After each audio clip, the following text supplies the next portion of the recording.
Welcome back, Heat Nation, with another Madden 20 gameplay video. And today we have a couple of games where we showcase different adjustments and different defenses that our opponents throw at us while we're in the pistol spread. One of us was in a pinch bucko, and another one was in a cover 3 shell, making adjustments out of that the whole game.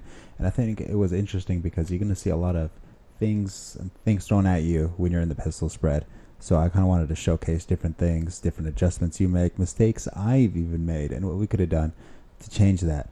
Now, of course, I made a couple of upgrades in the wide receiver and core. If nobody has noticed from our last video, we added both golden tickets, we added Terrell Owens, Calvin Johnson, and basically benched Randy Moss.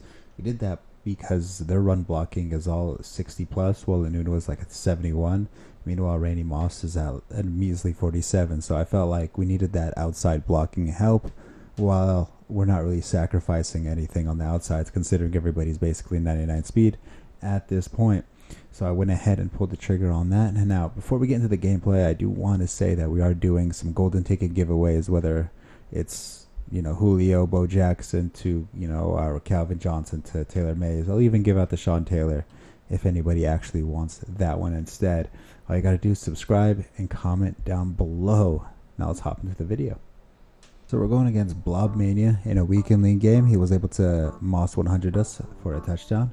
We're okay with that because he's in a cover 2 spread in nickel, and if you're going to do that, then Bo Jackson's just going to have a field day, and he stays in that for quite a while. So I'm just going to fast forward to the other half of the field where he hops into the 3-3-5 wide, and usually you could still run in this formation or run against this formation unless you do what I did and run straight into the opponent head on.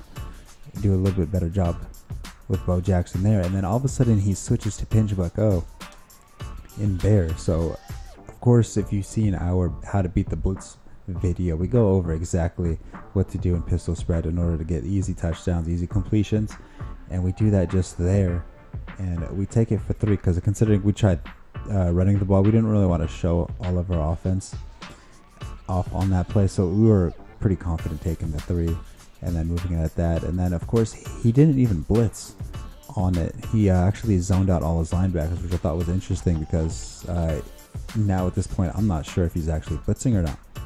So we hit him with our jet sweep that we went over, and we made one man miss, and then we took about 60 yards. And while we talk about wide receiver blocking on the outside, if he's going to all out blitz and leave that wide receiver open, we'll just hit it to the bubble screen, and then we made the user look absolutely silly there and took it for a score.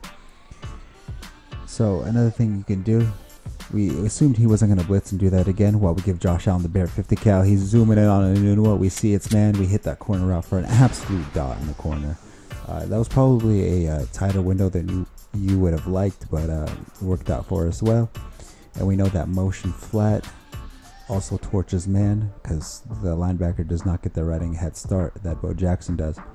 We probably could have scored on this motion flat that we throw right here, but like I said, our stick skills are horrendous, and somehow we did not. But of course we showcased our spread jet sweep right here, and it is an easy score.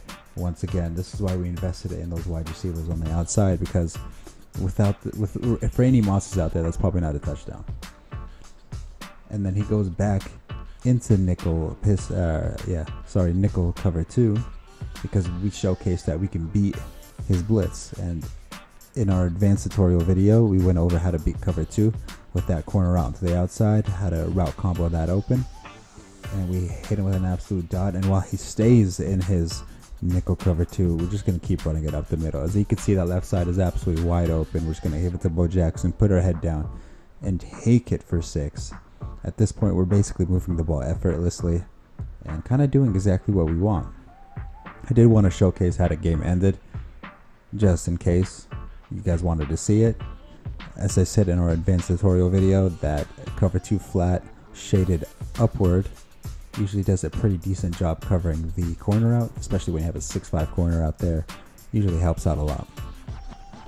So we got the win there, and we moved on to Nariko in another weekend league game. This guy, he played cover 3 almost all game, but he made small adjustments inside of cover 3, and we have identifier on our center, so we can kind of see him make those adjustments. As right now you can see him shuffle off of Taylor Mays, shuffle off of his outside linebacker.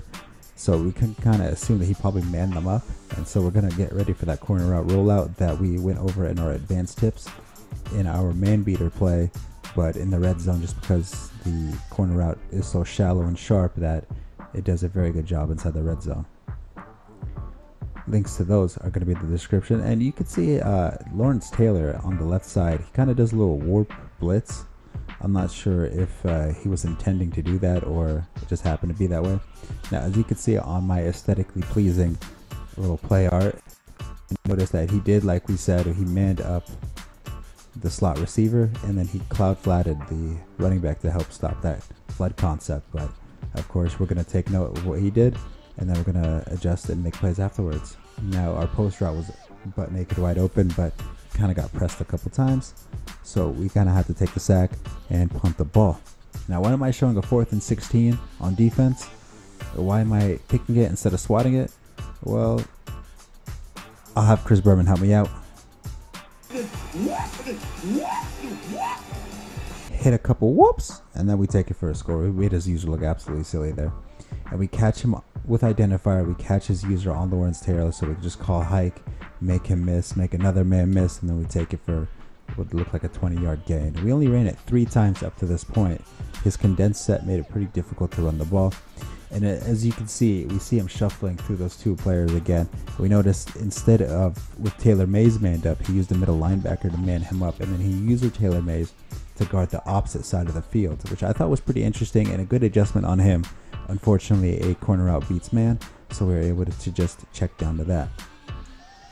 Now, as my footnote on the side of the screen came up saying never make a predetermined read, we did exactly just that. We haven't thrown to the drag route all game, and we wanted to give the opponent something else to worry about that we can do on offense.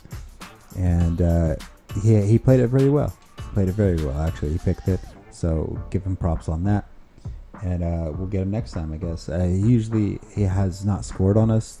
His 6 points were 2 field goals, so we felt pretty confidently that we can kind of get a little risque on offense, and it would be still effective. Now, at this point, we have 5 rushes this whole game, and we're hopping into the 4th quarter. And at this point, I kind of know that I'm up 8 points. I'm about to kick a field goal right here, go up 2 possessions. He can't score. I'm going to force this win and not let Madden give the opponent a chance to get back into the game. So we're just going to run the ball, take it to the 4th, kick our 3, and then play defense. And I'm honestly just going to skip all that just because I don't want to showcase exactly what I just said I'd do. Now, this guy was a stretch and dive runner. I mean, you could see him down 2 possessions, still running stretch and dive. We were finally able to get a hit stick fumble. We pick it up, and that's the game. As you can see, he's just about to quit and give us the weekend league victory. I think I was about 10 wins at this point. I mean, the opponents were not bad. They made some clever adjustments, but we were able to identify it and then proceed afterwards. So next video, I'm actually going to put out another tip, but not in the pistol spread. Of course, we're still going to be in the Arizona Cardinals playbook as we hope for a big daily mission coin collectible. We get nothing. So good luck, everybody, and hopefully get that golden ticket.